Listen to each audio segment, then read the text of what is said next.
잠깐 기도합시다. 하나님 감사합니다.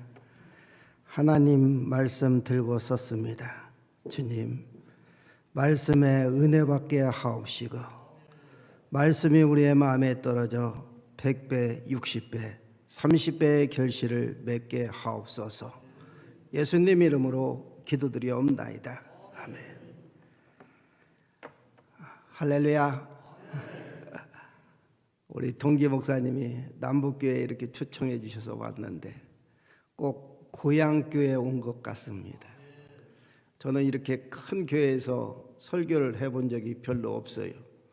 연무제일교회에서 쭉 자라서 그 교회에서 아버지가 장로님이기 때문에 저도 할 수 없이 신앙생활을 한 사람 중에 하나입니다. 내가 뭐 뜨거운 열정도 없었고요. 아까 특별한 사명이 있어서 목회를 했다는데 사실상 저는 신학을 그렇게 하고 싶은 사람 중에 하나는 아니었었습니다. 신학을. 제가 어려서부터 하나님을 믿다 보니까 뜨거운 것이 없어요. 뜨거운 것. 맛을 모르고 신앙생활을 했던 것 같아요. 크다 보니까 유년주일학교 교사하고, 크다 보니까 학생이 부장하고, 크다 보니까 찬양대 앉고 찬양대에서 찬양 지휘하고 찬양 대장하고 회계집사하고 그러다가 피택이 됐었습니다. 장로로. 장로 피택됐는데 연무제일교에서 투표를 했는데 저는 100% 될 줄 알았어요.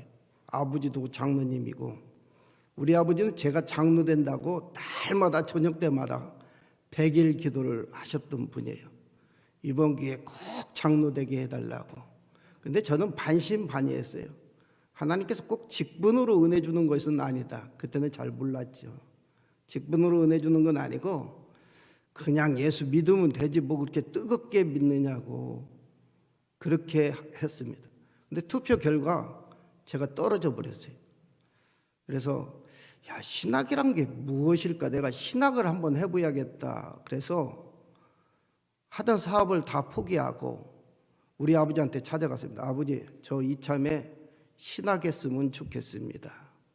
근데 우리 아버지가 조건이 있습니다. 너 그러면 모든 직업을 다 내려놔라. 제가 하던 사업도 다 내려놓게 하시고 그 모든 돈을 다 나한테 가지고 와라 그러시더라고요. 그래서 제가 결혼하고 애도 둘인데 우리 아버지가 결혼하고 뭐 신학교 가면 남들은 아버지가 신학교 장로님이라고 막 우리 아버지도 막 선교도 하고 도와주기도 하고 기도도 하고 새벽마다 그 교회를 위해서 눈물을 흘리면서 기도하는데 아들이 신학한다니까 너 돈 가진 거 다 갖고 와라. 저는 또 순종을 잘하지 않습니까? 아버지가 돈 다 갖고 오라 해서 사업을 다 정리해갖고 아버지한테 돈 갖다 줬어요.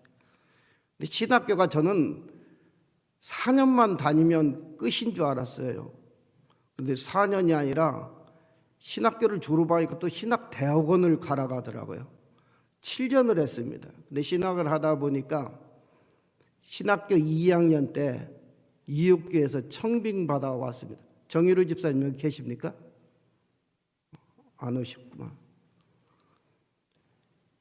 이육교에 청빙을 받았는데 제가 우리 집사람이 직업을 다 고만두지 못해서 내년에 오겠습니다라고 이야기했더니 저만 오고 우리 집사람 내년에 오겠습니다라고 했더니 그 교회에서 전도사님 그러면 안 되겠습니다. 그러니까 그 사이에 다른 사람이 그 교회에 와서 부임했어요. 그분이 1992년도 이장님이 그때 휴거 바람 났을 때에 그 사모님이 그 바람에 휩싸여 버렸어요. 돌도 안 된 아이를 놓고 나가버리신 거예요. 그래서 그 사모님이 아이를 놓고 나가서 또 그 교회에서 또 청빙이 왔습니다. 전도사님 우리 교회 오라고. 근데 그때 안 가면 내가 죽을 것 같더라고요. 느낌이. 그래서 갔어요. 뜨거운 것도 없고 내가 뭐 목회를 해야겠다는 것도 아니고 교회 집사였던 내가 어느 날 갑자기 이웃교회에 전도사로 간 거예요. 신학교 다닌다는 것 하나로. 그래서 신학교를 가서 딱 다니면서 그 교회를 보니까 아이고, 교회가 왜 이렇게 낡았습니까?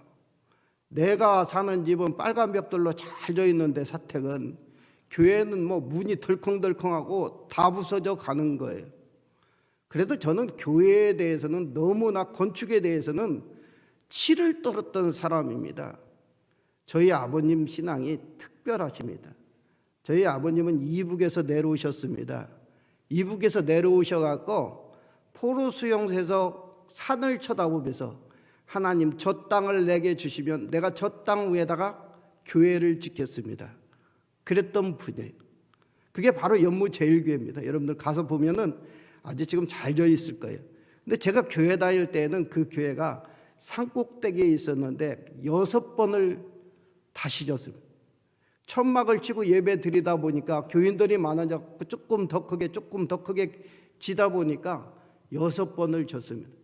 저희 집은 8남매였었습니다. 하나님을 믿는 신앙이 얼마나 특심한지 우리 아버님이, 제가 우리 아버지 보면서 나는 절대 교회 다녀도 우리 아버지처럼 신앙생활을 안 하겠다라고 생각을 했어요. 우리 어머니는 우리를 먹여 살리려고 날마다 장에 가서서 장에 가서 채소를 팔면서 우리를 먹여 살렸어요.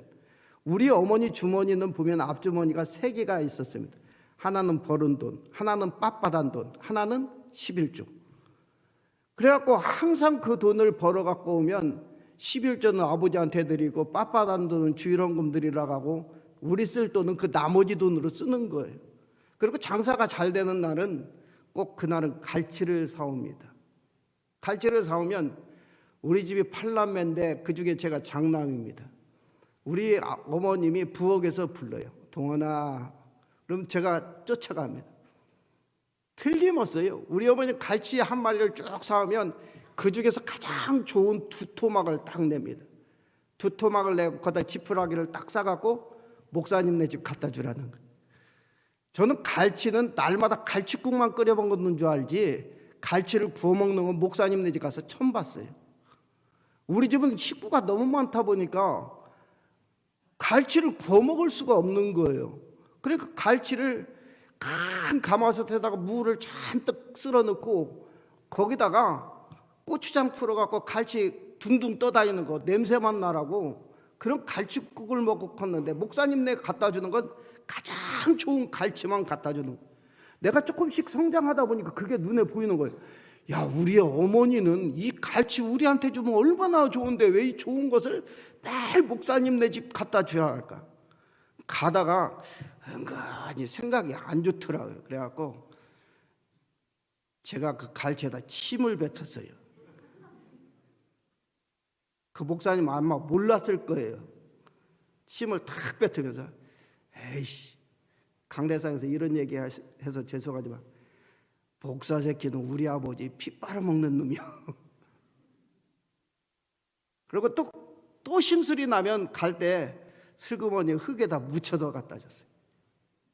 지금 생각하면 참 회개할 일이죠. 학비를 낼 때에는 항상 저희 때에는 전부 다 중학교 시험 봐서 들어갔지 않습니까? 시험 봐서 중학교를 딱 들어갔는데 저희 누나 둘은 중학교도 못 다녔어요. 하도 어려워서. 중학교 시험 봐서 들어갔는데 기분마다 고통이 있어요. 1년에 4학기인데 한 학기마다 항상 수업용 기성예배를 못 내갖고 우리 베이비부머 세대는 많지 않습니까? 교회에서도 우리 친구들이 엄청 많았는데 가장 늦게까지 선생님한테 남아있는 것은 저밖에 없었어요. 권사 아들도 학비 잘 내고 집사 아들도 학비 잘 내는데 저만 학비 못 내갖고 선생님이 날마다 너 언제 학비 갖고 올래? 저는 그 선생님 아직도 기억하고 잊어버리지도 않아요. 징그럽게 참 학비 달라고 했어요. 그런데 아버님한테 제가 그런 이야기를 했어요. 아버지, 저 학교 안 다니면 안 되겠습니까? 왜 그러냐? 학교 다니는 게 너무 힘들어요. 왜 힘드냐? 수업료내라고 선생님이 날마다 뭐라고 하는데 제가 어떻게 학교를 다니겠습니까? 그렇게 이야기했더니 우리 아버지가 그래, 저 앞에 돼지우리가 있는데 돼지가 팔리면 내가 네 학비를 주마 그러시더라고요. 그래서 저는 매일 가다가 돼지우리만 쳐다보는 거예요. 저놈의 돼지우리, 돼지 언제 팔리나 보자. 근데 하루는 학교 갔다 왔더니 돼지가 없어졌어요. 그날 밤에 얼마나 기분이 좋던지요. 여러분들은 별로 기분이 안 좋을지 몰라도 저는 기분이 좋았어요. 내일 아침에 자고 일어나면 우리 아버지가 나 학비를 줄 거야. 그리고 그날따라 씩씩하게 아버지한테 가서 문 열고 아버지 학교 다녀야겠습니다. 그랬더니 그래 다녀와. 그 뒤에 얘기가 없는 거예요. 나가다 다시 돌아가고 아버지 학교 다녀왔습니다. 그러니까 그래 다녀와. 그래서 제가 그랬어요. 아버지 돼지 팔리면 학비 준다 했는데 왜 학비를 안 줍니까? 우리 아버지 하시는 말씀이 교회를 건축하던데 돈이 없어 거기다 헌금 냈다는 거예요. 우리 아버지하고 저는 45살 차이입니다. 그래서 항상 제가 의문이 품는 것이 우리 어렸을 때는 그렇게 했지 않습니까? 너 어디서 단주 왔냐? 너 다리 밑에서 주워왔어. 그런 것이 마음에 와서 탔어요. 근데 우리 아버지하고 저하고 45살이니까 아무래도 나는 우리 아버지 아들 아닌 것 같아요. 어떻게 아들이면 그 학비를 안 줍니까? 교회에다 그 헌금을 어떻게 바칩니까? 제가 아버지한테 그랬어요. 아버지 그러려면 뭘로 전화 나셨냐고. 그날 제가 돼지게 터졌어요. 교회 장로님이라면서 어떻게 그렇게 많이 두드려 패는지. 두드려 맞고 학교 가갖고 공부가 됩니까? 이거 내가 공부를 해야 되느냐 말아야 되느냐. 학교 가면 창피한 거 있지 않습니까? 우리 때는 혼분식 검사하는데요. 저는요 혼분식 검사하는데 우리 친구들이 날마다 쌀밥 싸와갖고요 걱정을 해요. 왜 그러냐면 보리가 30% 이상 들어가야 하는데 제 도시락은 90%가 보리쌀이었어요. 큰 가마솥에다가 밥을 하면은요 보리 삶아갖고 가운데만 아버지 밥 탁 쌀밥 해갖고 아버지 밥 한 그릇 탁 푸고 나머지는 싹 섞어갖고 그 다음에 도시락 싸고 그 다음에 보리밥만 먹고 살았어요. 점심도 못 먹고 살았어요. 우리 친구들은 항상 도시락 싸우면 노란 계란에 하얀 쌀밥 탁 얹어갖고 소세지 몇 개 넣어갖고 와서 그냥 그거 먹는데요. 저는 날마다 보리쌀에 신김치 볶은 거 그것만 먹었어요. 우리 아버지가 왜 나를 낳으셨을까? 우리 아버지가 왜 저렇게 신앙생활을 할까? 나는 죽어도 교회를 건축하지 않겠다. 신학교 다니면서도 그런 마음을 가졌었어요. 죽어도 내 자식들한테는 저런 아픔을 주지 않겠다. 근데 제가 대전신학교 졸업하고 신학대학원에 들어갔더니 저희 동년배에 있던 교수님들이 지금 요새 막 은퇴하더라고요. 그 교수님들이 그런 이야기를 하는 거예요. 베드로 성전을 아십니까? 베드로 성전은 600년을 졌는데 아직도 집니다. 이거 얼마나 큰 낭비입니까? 교수님이 저런 얘기하는 거 보니까 나하고 똑같다 이런 생각 들었어요. 유명절 목사님 큰일 났네. 이제 교회 건축은 다 했네. 이제.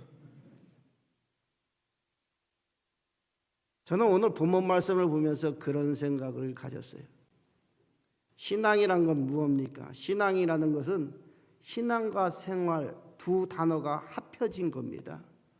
신앙은 믿음에 관한 것이고 구원에 가는 것입니다. 신앙은 값없이 우리가 받았습니다. 하지만 생활은 히브리서 11장 6절 말씀에 믿음 없이는 하나님을 기쁘시게 못하시나니 믿음은 그가 계신 것과 그를 찾는 자에게 상 주실 자임을 믿는 것이니라. 믿습니까? 우리 대한민국이 언제부터 기복신앙이라고 해갖고 아주 적대시하는 부분이 있어요. 하지만 하나님을 믿으면, 신앙생활 잘하면 하나님께서 복 주실 줄 믿습니다. 기복신앙이란 것은 복을 바라고 하나님을 믿는 거지만, 신앙생활 잘하다 보면 하나님이 나를 들어서 주실 줄 믿습니다. 제 신앙생활은 그런 신앙생활이었습니다. 오늘 본문 말씀에 나오는 율법사가 예수님을 찾아와서 물어봅니다. 예수님, 어떻게 해야 영생을 얻겠습니까? 율법서에 어떻게 써 있더냐? 네 마음과 뜻과 정성을 다해서, 목숨을 다해서 하나님을 사랑하고 이웃을 사랑하라고 했습니다. 그럼 그대로 해라. 그러니까 그 율법사가 뭐라고 물어보니까, 그러면 이웃이 누구입니까? 라고 물어요. 이웃이 누구입니까? 그 이웃을 이야기할 때에 사마리아인의 비유를 이야기하고 있습니다. 그 사마리아인의 비유가 뭡니까? 어떤 사람이 거반 맞아 죽게 강도당하였다. 근데 한 사람이 지나갔는데 그 사람은 제사장이었다. 그것을 보고 그냥 지나가더라. 또 한 사람은 내인이었었더라. 그것을 보는 사람은 그냥 지나가더라. 그런데 한 사람 사마리아인이 그것을 보고 그를 싸매주고 여관에 데려가서 그를 치료해주고, 내가 다시 돌아올 때 돈이 더 들면 내가 더 주겠나이다 라고 이야기하다. 누가 이웃이냐라고 물어봅니다. 누가 이웃입니까? 저는 하나님을 믿으면서 그런 신앙을 가졌어요. 신앙은 있어도 생활이 없었던 거예요.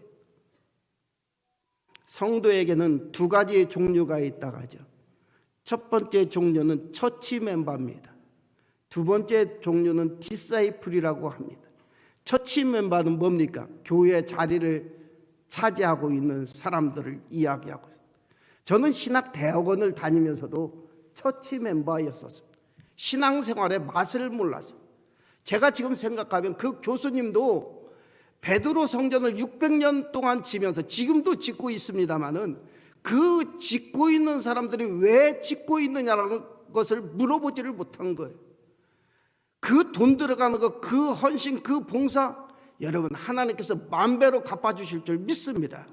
우리는 그것을 모르고 있어요. 저희 아버지 이야기 하나 더 할까요? 저희 아버지가 하루는 어디 갔다 오시던 기분이 상당히 좋아져. 너무나 좋아하시는 거예요. 찬송을 부르고 너무 좋아요. 아버지, 왜 그렇게 오늘은 기분이 좋아요?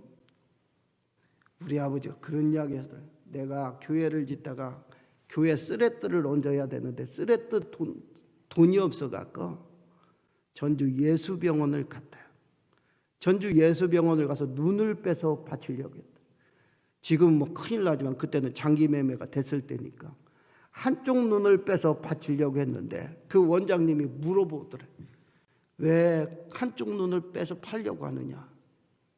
우리 교회를 건축하는데 지붕을 올려야 되는데 흙벽돌로 벽돌을 쌓아놓고, 벽돌을 쌓았는데 지붕을 못 올려갖고 이 눈 빼서 하나님 앞에 바치려고 한다. 그랬더니 전주 예수병원 병원장이 교회 집사님인데, 장로님 같은 사람 없습니다. 내가 그 돈 모든 헌금을 다 드리겠습니다. 우리 아버지가 그 헌금을 받고 와서 세상 다 산 것처럼 그렇게 좋아하시더라고요. 그래서 저는 속으로 그렇게, 광신자예요, 광신자. 그렇죠? 돌았지 않습니까? 어떻게 자식이 배고파하는데, 자식에게 먹을 떡을 달라고 하는데 떡도 못 주는 사람이 교회에게다 눈을 바치려고 하느냐고. 도대체 저런 아버지가 내 아버지 맞냐고. 저만 상처 입은 게 아니라 저희 누나도 제 위로 둘이 있는데 누나 둘도 상처를 입었어요. 그래서 우리 큰 누나는 내가 죽어도 교회 안 다닌다고 했어요. 죽어도 교회 안. 우리 아버지 같아는 세상에 없으니까 나는 죽어도 교회 안 다녀. 나는 그래도 양심이 있어갖고 교회는 다니더라도 건축은 하지 않겠다. 즐기면서 다니겠다. 뭘로 교회 다니면서 그렇게 막 봉사하고 헌신하고 쎄 빠지게 하느냐? 자식들에게 그래도 계란 후라이 하나씩은 딱 얹어줄 수 있는 아버지가 돼야겠다. 신학대학원 다니면서도 그런 신앙을 가졌었어요. 하지만 일은 하나님께서 하시는 줄 믿습니다. 제가 이웃교회 시골교회에 청빙을 받아서 갔는데요, 그 교회가 제가 사업할 때 한 달에 150만 원 정도 벌었는데 저는 얼마 주냐도 안 물어봤어요. 근데 얼마 주나도 안 물어봤더니 그때 휴거바람으로 교인들이 다 나가갖고 여자들 3명만 앉아있더라고. 갔더니 3명만 앉아있고 쪼무라기들 몇 명 앉아있고 그러는데 동네 애들이 지나가면서 저보고 처음 본 사람이니까 아저씨 누구예요? 물어보길래 나 저 교회 전도사로 왔다. 그래. 휴거교회구만. 제가 휴거교회 전도사가 돼버린 거예요. 졸지에 1년 전에만 가도 괜찮았는데, 근데 한 달이 지나서 사례비를 주는데 15만 원을 주더라고요. 15만 원. 그 15만 원 받고 이거 갖고 어디다 써? 한 달에 150만 원 벌던 사람이 15만 원 받고 어디다 쓰겠습니까? 제가 기도하면서 그랬어요. 하나님, 저 교회 건축은 안 되고요, 저는 열심히 있다가 신앙만 끝나면 다시 장로로 돌아가렵니다. 그 교인들한테 미안하죠. 늘 신학하면서도 내가 하는 길은 사업이지 장로로 봉사하고 헌신하는 거지 이건 내 적성에 안 맞는다고. 나처럼 잘생기고 나처럼 능력 있는 사람이 그래 이런 시골교회 와서 쫄팍한 교회에 앉아갖고 무릎 꿇고 기도해야겠느냐고. 나 나가서 대전신학교 4년만 졸업하면 나가서 사업 멋지게 해서 봉사하고 헌신하고 그럴 거다. 그러면서 교회 11조를 꼬박꼬박 뗐는데 한 달에 20만 원씩 나오야 그 교회 11조가 2만 원밖에 더 됩니까? 근데 그 교회는 대전로에서 유명한 교회였었어요. 저는 아주 유명한 교회만 가는 거 봐요. 무엇으로 유명했냐면 제가 가기 전에 논산중앙교회 최학선 목사님이 계시는데 전임자가 최학선 목사님한테 가서 내가 보조받는데 너보다 월급 훨씬 더 많이 받는다. 해피름 제가 가기 전전에 있던 사람이 그렇게 갖고 보조도 싹 끊겨갖고요. 제가 하니까 2교회, 태평중앙교회하고 논산중앙교회 2교회 주더라고요. 그리고 또 우리 아버지가 부자라는 소문 돌아갔고요.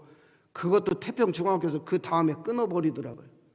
제가 하나님 앞에 기도해서 하나님, 어차피 보도 안 받고 생활할 거니까 저는 하나님하고 딜을 하려고 합니다. 하나님, 내가 배고프면 목사 생활 때려칠 겁니다. 전도사 생활 안 할 겁니다. 교인들한테도 공부를 했어요. 여러분, 저는 오늘부터 성미를 먹고 살지 성미 떨어지면 밥 안 먹겠습니다.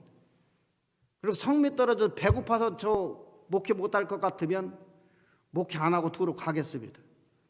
그리고 공포를 해버렸어요. 근데 그 주에 해필이면 목요일 날 성미가 똑 떨어져 버린 거예요. 근데 어떡하면 공포했는데 지켜야 할 거 아닙니까? 그래서 금요일, 토요일, 일요일까지 제가 금식을 쫄딱 했어요. 근데 아이들은 금식을 못 시켜가고 라면 사다 먹였죠. 너희들은 그래 라면이라도 먹어라. 이야, 나는 라면 냄새가 그렇게 좋은지는요 그때 처음 알았어요. 금식이 아니라 금식을 3일씩 하니까 주일날 여러분 덕분에 제가 3일 금식했습니다. 그랬더니 갔다가 다시 막 왔던 사람들이 집에 가갖고 막 이만큼씩 쌀을 사온 거예요. 풍미요, 풍미. 그냥 성미 주머니가 이만인데 교인이 몇 명 안 되는 막 이만큼씩 싸갖고 우리 전도사님 배고프면 간다겠다고 안 된다고 2만 원씩 1년에 20만 원인데 제가 교회에서 공포를 했습니다. 여러분, 교회가 너무 낡아갖고 제가 이 11조가 200만 원 차면 교회 건축을 시작하겠습니다. 공포를 했어요. 그랬더니 막 교인들이 막 11조를 내고 막 헌금을 내고 막 이러더라고요. 그리고 그때 휴가바람 벌어갖고 나갔던 애들이 좀 들어오고 그러니까 그리고 어떻게 120만 원이 금방 찼어요. 아이고 이거 건축하면 큰일 나는데 내가 일평생 건축 안 하려고 했는데 그래서 야, 건축보다는 그래도 교육관을 지어야겠다 그래서 120만 원 갖고 이웃교회 장로님한테 가고 조립식 하는 장로님, 우리 건축하게 한번 하자고 그랬더니, 그럼 전도사님이 땅을 이렇게 다 밀어놓으면 자기가 와서 조립식으로 쳐준대요. 그래서 그게 120만 원이더라. 120만 원 줘놓고, 아, 하나님, 저는 200만 원 차야 건축한다 했으니까 저는 약속 지킨 겁니다. 제가 안 썼지 않습니까? 그런데 그 해에 도로가 빵 뚫리면서 토지 보상이 213만 원이 나왔어요. IMF 터졌는데. 그냥 하나님 200만 원 들으면 내가 건축하겠다는데 213만 원을 줬는데 내가 건축 안 할 수가 있습니까? 그래서 야, 213만 원 갖고는 뭐 할 수도 없으니까 우리 학생들 데려다가 옆에 교회에 있는 데를 땅을 파자. 그래서 2월 달에 200만 원 딱 그 돈 나오는 날 옆에를 쫙 팠어요. 이만큼 깊이로. 그래갖고 지금 같으면 큰일 나죠. 그때는 막 냇가 가서 모래 퍼오고 자갈 퍼올 시절이니까 경운기를 끌고 가서 모래 퍼고 자갈 퍼고 막 그래서 세멘트로 거기를 쭉 이겨놨어요. 그래서 어떻게 소개로 정의로 집사를 알아갖고 제가 정의로 집사한테 부탁했어요. 우리 건축을 하려고 하는데 내가 200만 원이 차면은 하나님 앞에 건축한다고 했는데 200만 원이 넘어서 건축한다 그랬더니 정의로 집사가 목사님 내가 이쪽 저쪽 알아보겠다고 그러더니 그때 IMF라 적벽돌 한 장에 500원씩 할 때에 80원씩 사왔어요. 80원. 2만 장을 사다가 딱 거기다 싸놨어요. 쫙 싸놓고 여러분 이제 돈이 생기면 저 벽돌을 쌓기 시작하겠습니다. 하나님께서 역사하시니까 돈이 문제가 되지 않더라고요. 신앙이란 것은 그런 것입니다. 여러분 하나님 앞에 헌신하고 봉사하는 맛을 아시기를 바랍니다. 제가 신학을 하면서 하나님 내가 왜 신학하는지는 모르겠습니다 라고 생각했는데 기도하다 보니까 제가 고등학교 때 부흥회 때 하나님 나 목사 되게 해주세요 기도했던 그 생각이 나오더라고요. 아 내가 그때 목사 되겠다고 했구나. 뭐 그때야 막 부흥회 때만 내가 뜨겁게 뭐가 못 됩니까? 근데 그때 기도한 걸 까마득하게 잊어버렸는데 하나님은 기억하고 계시더라고요. 그래서 나를 글로 불러주셨어요. 그 건축을 했어요. 하나도 빚 없이 건축이 딱 끝났을 때는 몇십만 원이 남더라고요. 저는 이것이 기적이라고 생각해요. 제가 그 교회 건축을 하고 제 모교회 담임 목사님을 찾아가서 목사님 제가 이 교회에서 10년 있었는데 이제 옮길 때가 된 것 같아요. 그랬더니 그 목사님이 그래? 그 교회가 하나가 잘 나왔는데 마침 나왔는데 한번 바꿔볼려? 그래서 예 그랬어요. 어떤 교회인지도 몰랐어요. 저는 뭐 담임 목사님이 가라가는데 뭐 저를 어떤 교회로 보내주겠습니까? 대전이요. 시골에서 대전이면 얼마나 좋습니까? 대전으로 왔는데 시골교회에 있던 권사님들이 비가 줄줄 오늘처럼 비가 왔어 이사하는데 내가 와서 보더니 전도사님 우리 그냥 내려가자고. 전도사님 내려가자고. 전도사님 거기서 9년 동안 실컷 고생해갖고 이제 젊은 전도사님이 강도사 되고 목사 된다고 해갖고 우리들은 내보내줘야 된다고 대전으로 가신다니까 내보내줘야 된다고 해서 큰 교회로 갈 줄 알았더니 2층 상가에 방은 우리 집보다 한 3분의 1 정도 적은 그 방에 그런 집을 보더니 다시 내려가자는 거예요. 안 된다고. 하나님께서 불러주셨는데 여기서 살겠다고. 그러고 기도했는데 교인들이 왜 이렇게 많이 옵니까? 그 교회도 딱 3가정이 있어서 가서 예배를 드렸는데 매일 3가정, 4가정 막 와서 예배를 드리는 거예요. 그래서 차고 넘쳐서 이처럼 교회가 크면 안 찰 텐데 차고 넘쳐서 예배를 못 드리겠는 거예요. 제가 마이크 시설을 아무리 큰 소리를 해도 애들이 떠들기 때문에 소리가 안 들리는 거예요. 그래서 하나님, 건축하게 해주세요. 건축하게 해주세요. 내 입으로 2번 다시 건축 안 하겠다고 했던 내가 하나님 건축하게 해주세요. 건축하게 해주세요. 이런 기도가 나오더라고요. 그러고 나서 교인들을 딱 집사들 7집사를 불러다 놓고 우리 하나님이 나한테 건축하라는데 어떻게 쓰면 좋겠냐 했더니 그중에 한 집사님이 탁 일어나면서 자기 차키를 집어던지면서 저한테, 저는 목사님이 그런 목사님인 줄 몰랐습니다. 목사님은 건축 안 하고 목사님은 그냥 신앙생활 할 줄 알았더니 우리 교회 형편이 어떤 형편인데 건축을 한다고 하십니까?